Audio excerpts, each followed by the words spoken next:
बिस्मिल्लाहिर्रहमानिर्रहीम। Dear students, mathematics 10th class exercise 1.1 के question number 3 का पार्ट नंबर 8 आज हमने सॉल्व करना है। क्वेश्चन नंबर 3 में हमें डिफरेंट क्वाड्रेटिक इक्वेशन दी गई थी और उन्हें हमने कंप्लीटिंग स्क्वायर मेथड के थ्रू जो है वो सॉल्व करना था।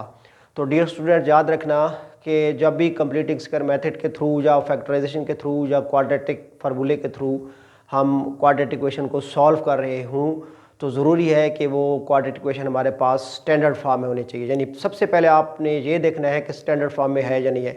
और आपको पता है कि क्वाड्रेटिक इक्वेशन की जो स्टैंडर्ड फॉर्म होती है वो होती है ax² + bx + c = 0। यानी 3 टर्म्स होती हैं और 3 की 3 टर्म्स इक्वल टू से पहले होनी चाहिए, इक्वल टू के बाद 0 होना चाहिए।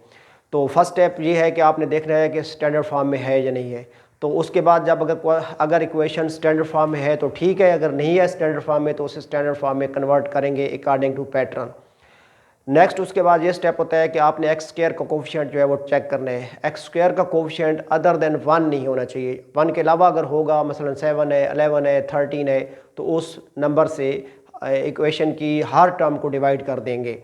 तो जब x² का कोफिशिएंट 1 बन जाएगा तो उसके बाद नेक्स्ट स्टेप ये होता है कि आपने कांस्टेंट टर्म को लेफ्ट हैंड साइड से राइट हैंड साइड पे शिफ्ट करना होता है। जब कांस्टेंट टर्म को शिफ्ट कर लेते हैं तो उसके बाद x वाले कोफिशिएंट का हाफ आपने फाइंड करना होता है। जो भी x का कोफिशिएंट होगा उसका हाफ आप फाइंड करेंगे और उसके हाफ का स्क्वायर बोथ ही साइड ऐड कर देंगे तो हमारा स्क्वायर जो है वो कंप्लीट हो जाएगा।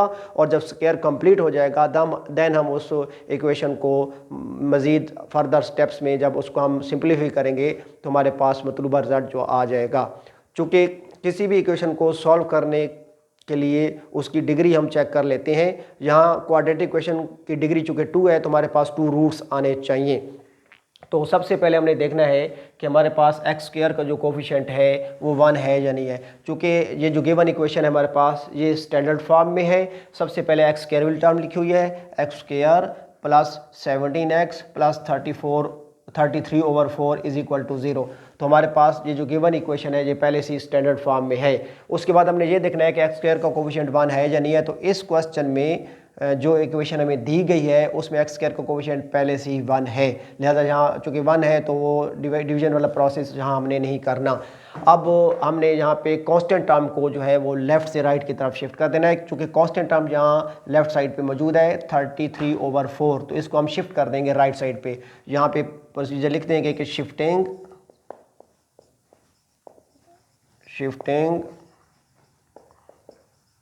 कांस्टेंट टर्म लिख देंगे, कांस्टेंट टर्म जो भी होगी 33/4 टू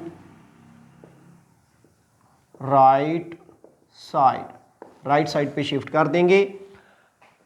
रिमेनिंग टर्म्स को टेक डाउन कर लेंगे। First term x² + 17x = 0 - 33/4। चूँकि प्लस का 33/4 है तो जब राइट पे जाएगा तो माइनस का 33/4 हो जाएगा।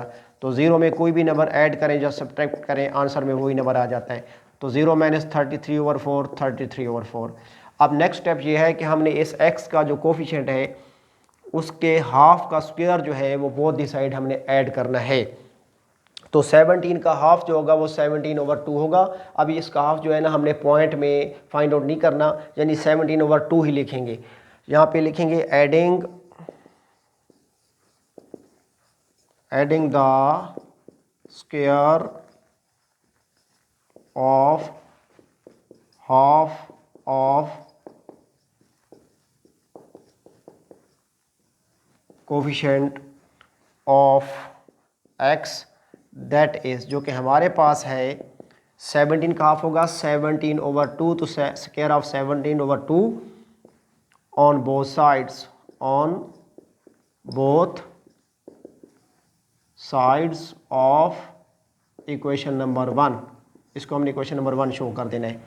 यानी लेफ्ट पे भी हमने 17/2 का स्क्वायर ऐड करना है और राइट पे भी, ताकि स्क्वायर हमारा कंप्लीट हो जाए। तो फर्स्ट टर्म हमारे पास थी x², सेकेंड टर्म हमारे पास है 17x प्लस वो जो हाफ का स्क्वायर हमने फाइंड करना है वो लेफ्ट पे भी ऐड करेंगे 17/2 का square = -33/4 plus square of 17/2। Both the side हमने लेफ्ट राइट पे ऐड कर दिया।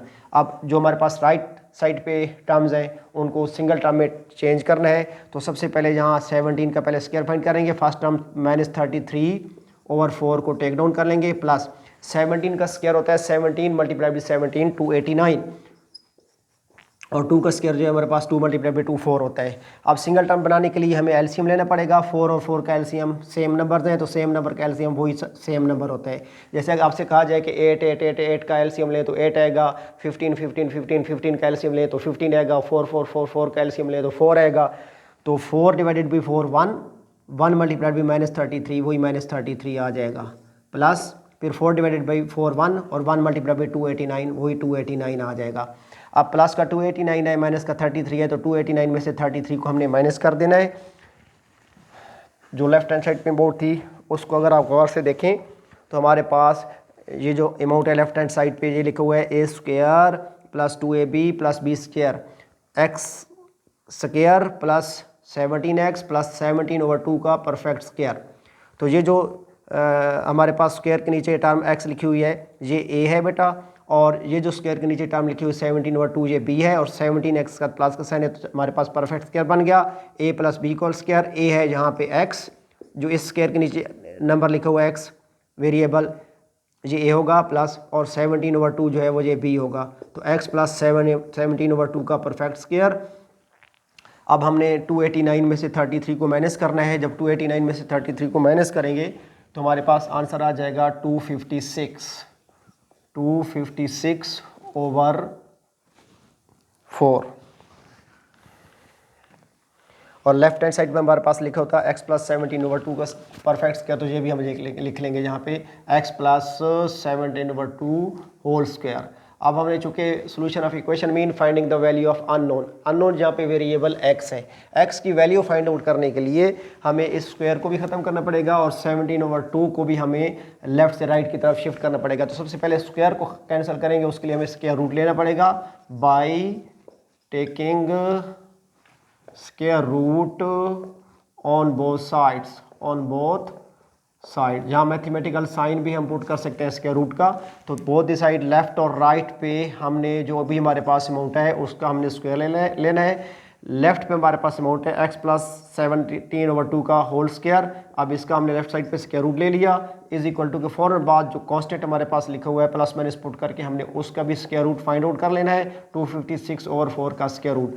और 256 जो है वो चूँकि परफेक्ट स्क्वायर होता है 16 का, तो 256 का स्क्वायर रूट 16 होगा, और 4 चूँकि परफेक्ट स्क्वायर होता है 2 का, तो इसलिए 4 का स्क्वायर रूट जो है वो 2 होगा। और यहाँ स्क्वायर से स्क्वायर रूट कैंसिल हो जाएगा लेफ्ट हैंड साइड से, तो x + 17/2। आपने देखा स्टूडेंट्स के हमारे पास 2 साइंस आ गए इक्वल टू के बाद, एक दफ़ा प्लस का साइन है एक दफ़ा माइनस का साइन है, तो इसको अलग अलग कर लेंगे प्लस और माइनस के साइन के लिए। इधर आर की कंडीशन अप्लाई करेंगे, इधर x + 17/2 is equal two plus 16/2 और x + 17/2 इज इक्वल टू -16/2। आपने देखा कि हमारे पास जो दी गई क्वाड्रेटिक इक्वेशन थी, जब हमने उसको उस कंप्लीट स्क्वायर मेथड के थ्रू सॉल्व करना शुरू किया तो हमारे पास वो क्वाड्रेटिक इक्वेशन 2 लीनियर इक्वेशंस में डिवाइड हो गई, यानी रिड्यूस होकर हमारे पास 2 लीनियर इक्वेशंस बन गई। अब इन 2 लीनियर इक्वेशंस को जब हम सॉल्व करेंगे तो हमारे पास रिक्वायर्ड रूट्स आ जाएंगे गिवन क्वाड्रेटिक इक्वेशन के। तो प्लस का 17/2 लेफ्ट से राइट की तरफ शिफ्ट करेंगे तो माइनस का 17/2 हो जाएगा, 16/2 - 17/2। अब 2 और 2 का एलसीएम लेंगे, चूँकि डिनोमिनेटर में यहाँ भी 2 है यहाँ भी 2 है, तो 2 एलसीएम आएगा, 2 को 2 से डिवाइड करेंगे आंसर 1 आएगा, 1 को 16 से मल्टीप्लाई करेंगे 116 × 16 आ जाएगा, फिर 2 को 2 से डिवाइड करेंगे आंसर 1 आएगा, 1 को 17 से मल्टीप्लाई करेंगे 117 × 17 होता है। अब माइनस के 17 में से प्लस का 16 माइनस करेंगे तो माइनस का 1 हमारे पास आंसर जाएगा -1/2। फर्स्ट रूट हमारे पास आ गया। सेकंड लीनियर इक्वेशन को भी हम सॉल्व करेंगे, x = -16/2 और प्लस का 17/2 है तो माइनस का 17/2 हो जाएगा, साइन चेंज हो जाएगा। अब फिर हमने इसका एलसीएम लेना है, 2 और 2 का एलसीएम 2 होगा, 2 को 2 पे डिवाइड करेंगे आंसर 1 आएगा, 1 - 16 फिर 2 को 2 पे डिवाइड करेंगे आंसर 1 आएगा, 1 - 17 और माइनस का 16 और माइनस का 17 2 नेगेटिव इंटीजर्स का सम भी एक नेगेटिव इंटीजर होता है, प्लस करेंगे तो हमारे पास यहाँ पे आ जाएगा -33/2 2। तो हमारे पास 2 रूट्स आ गए। सोल्यूशन सेट हम यहाँ राइट कर लेंगे। So solution set is equal to -1/2 first root है, और सेकंड रूट हमारे पास है -33/2। तो ये हमारे पास रिक्वायर्ड सोल्यूशन सेट है। डियर स्टूडेंट्स, आज का क्वेश्चन हमारा कंप्लीट हो गया। इसकी प्रैक्टिस अच्छी तरीके से कीजिएगा। दुआओं में याद रखना है। खुदा हाफिज़।